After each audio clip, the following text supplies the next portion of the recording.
Você já parou para pensar que a Bíblia fala mais sobre dinheiro do que céu e inferno? Alguns pensam que a Bíblia condena a prosperidade, que ela fala apenas sobre dízimo, mas a verdade é que o Senhor deixou princípios básicos para que nós tenhamos uma vida próspera de acordo com a palavra. E hoje eu vou compartilhar 7 versículos impactantes para que você possa viver essa prosperidade. Versículos que talvez você nunca tenha colocado em prática da maneira correta em sua vida. E o 5º versículo, em especial, pode transformar a maneira que você enxerga o dinheiro, a maneira como você administra suas finanças. Portanto, lhe convido a ficar até o final do vídeo. E se não é inscrito no canal, já se inscreve para não perder nenhum de nossos conteúdos. Então vamos para o primeiro versículo, que está em Mateus capítulo 25, versículo de número 21, onde diz o seguinte: servo bom e fiel, foste fiel no pouco, sobre o muito te colocarei. Aqui é Jesus contando uma parábola de um senhor que chamou 3 servos e distribuiu talentos para que eles multiplicassem, para que eles administrassem, que eles fossem mordomos fiéis daquilo que o Senhor os havia confiado. E o Senhor, ele lhe capacitou, ele lhe confiou alguma coisa. Talvez hoje você pense que não tenha muito. Pense assim: se eu tivesse mais, eu teria uma vida próspera. Mas você tem aquilo que você consegue administrar. O versículo 15 desse mesmo capítulo diz que ele distribuiu os talentos de acordo com a capacidade de cada um. Se você conseguir administrar corretamente o que você tem hoje, o Senhor, ele vai lhe confiar coisas maiores. Porque se você consegue ser fiel no pouco, você também vai conseguir ser fiel no muito. Portanto, multiplique o pouco que você já tem, o pouco que você já recebeu do Senhor, que ele vai lhe abençoar. Vamos para o 2º versículo, que está em Provérbios, capítulo 28, versículo de número 19, que diz assim: quem lavra a sua terra terá comida com fartura, mas quem persegue fantasias se fartará de misérias. Em outras versões, fala do ocioso, daquela pessoa que fica esperando as coisas acontecerem. E o texto nos orienta a trabalhar. Aquela pessoa que trabalha, aquela pessoa que é diligente, aquela pessoa que vai atrás, essa sim será recompensada. E o trabalho, ele não é uma maldição. Pelo contrário, ele é uma bênção que nós recebemos do Senhor. E se você hoje tem a oportunidade de trabalhar, aproveite esta oportunidade, dê o seu melhor, com certeza, com o tempo, você será recompensado. Amém? Então vamos para o 3º versículo, que está em Provérbios capítulo 21, versículo de número 20. Diz que na casa do sábio há tesouro precioso e azeite, enquanto que o tolo consome tudo o que tem. É um versículo que eu gosto muito, em particular, porque foi um divisor de águas em minha vida.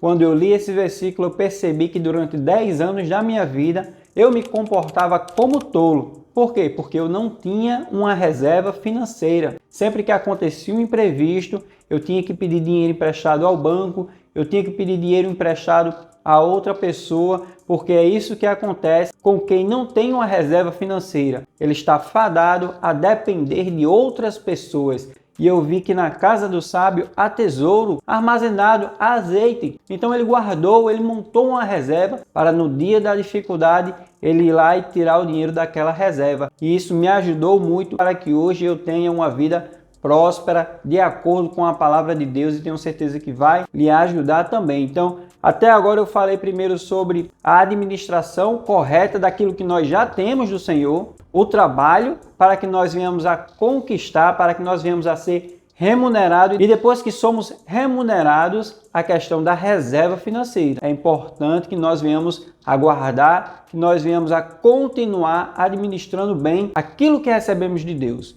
Vamos agora para uma segunda parte dos versículos, e eu quero citar o 4º versículo, que é muito interessante, que está em 1 Timóteo, capítulo 6, versículo de número 7, que diz assim: pois nada trouxemos para este mundo, e dele nada podemos levar. E aí começam os alertas da palavra de Deus com relação ao nosso comportamento com o dinheiro, a como nós lidamos com as finanças. Isso é o apóstolo Paulo orientando ao jovem Timóteo, dizendo que ele tenha cuidado com o dinheiro. Por quê? Porque nós não podemos levar nada deste mundo. Nós estamos aqui administrando aquilo que o Senhor nos deu, para que o nome dele seja glorificado. Esse versículo que eu li foi o versículo de número 7. No versículo de número 8 desse mesmo capítulo, fala que nós devemos estar contentes com aquilo que nós temos, contentes com aquilo que o Senhor nos confiou. No versículo 9, diz que nós não devemos correr atrás das riquezas, porque aqueles que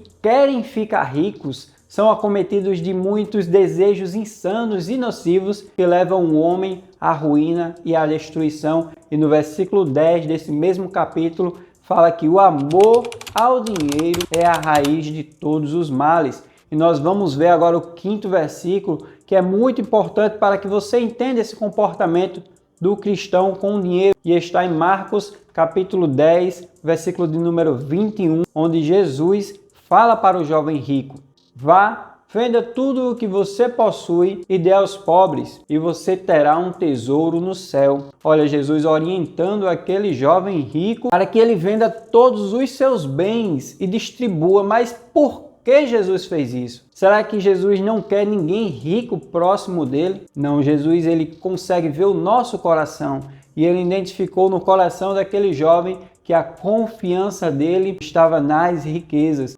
Tanto é que mais à frente, Jesus explica isso aos discípulos no versículo de número 24, onde ele diz claramente quão difícil é para os que confiam nas riquezas entrarem no reino dos céus. Aquele jovem, o jovem rico, toda a sua confiança estava depositada naquele dinheiro que ele tinha. Ele não via uma vida para ele sem aqueles recursos, sem aqueles bens materiais. E é isso que não pode acontecer na nossa vida. O dinheiro, ele deve ser o nosso servo. E não ao contrário, nós não devemos ser servos do dinheiro. Ele deve servir para cumprir o propósito de Deus em nossas vidas. Para confirmar isso, quero citar agora o sexto versículo, que está em Mateus capítulo 6, versículo de número 24, que diz assim: ninguém pode servir a dois senhores, ou há de amar um e odiar o outro. Ninguém pode servir a Deus e ao dinheiro. Deixando bem claro que o dinheiro ele não pode ocupar o lugar de Deus em nossos corações. Você percebe que eu li aquele texto